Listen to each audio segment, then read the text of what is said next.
എല്ലാവരും ദയവായി ഒന്ന് ശ്രദ്ധിക്കുക. വളരെ ഇമ്പോർട്ടൻ്റ് ആയ ഒരു കാര്യം ഷെയർ ചെയ്യാനാണ് ഞാൻ വന്നത്. ഇതുപോലത്തെ സ്റ്റീൽ കോട്ടിംഗ് അകത്തും പുറത്ത് പ്ലാസ്റ്റിക്കുമുള്ള കപ്പുകൾ നമ്മൾ ധാരാളമായി ഉപയോഗിക്കാറുണ്ടല്ലോ. നമ്മൾ നമ്മുടെ കുഞ്ഞു മക്കൾക്ക് കൂടുതൽ ഉപയോഗിക്കുന്നത് ഇതുപോലത്തെ കപ്പുകളായിരിക്കും. ഞാനും എൻ്റെ 2 മക്കൾക്ക് ഇതുപോലത്തെ കപ്പ് ഉപയോഗിക്കുന്ന ഒരാളാണ്. ഇതിൽ സ്ഥിരമായി ഞാൻ മക്കൾക്ക് ചായയോ അല്ലെങ്കിൽ മറ്റ് എന്തെങ്കിലും കൊടുക്കാറുള്ള ഒരാളാണ്.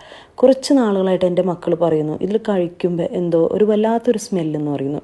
എന്നാൽ ഇതിൻ്റെ കപ്പുകൾക്കൊന്നും ഒരു ക്വാളിറ്റിക്കും ഒരു കുറവില്ലാത്തൊരു കപ്പുകളാണ്. കൂടാതെ അതിൽ ആ സ്റ്റീൽ കോട്ടിങ്ങും പ്ലാസ്റ്റിക്കും തമ്മിൽ നല്ല ടൈറ്റ് ഇരിക്കുന്നതുകൊണ്ട് നമുക്കിതിൽ ഇതുപോലൊരു അപകടം ഉണ്ടെന്ന് നമ്മളിതിൽ മനസ്സിലാക്കുന്നില്ല. പക്ഷേ ഈ കുട്ടികൾ പതിവായി ഇതിലൊരു സ്മെല്ലുണ്ടെന്ന് പറയുമ്പോൾ ഞാൻ ഇന്നെന്തോ അതിൽ ആ സ്റ്റീൽ കോട്ടിങ് എനിക്ക് ഇളക്കി നോക്കാൻ അങ്ങ് തോന്നി. ഇളക്കി നോക്കുമ്പോൾ കണ്ട ഒരു കാഴ്ചയാണ് ഞാൻ ഈ കാണുന്നത്. ദയവ് ചെയ്ത് അതുകൊണ്ട് ആരും ഇതുപോലത്തെ കപ്പുകളോ അല്ലെങ്കിൽ ലഞ്ച് ബോക്സോ നമ്മുടെ കുഞ്ഞു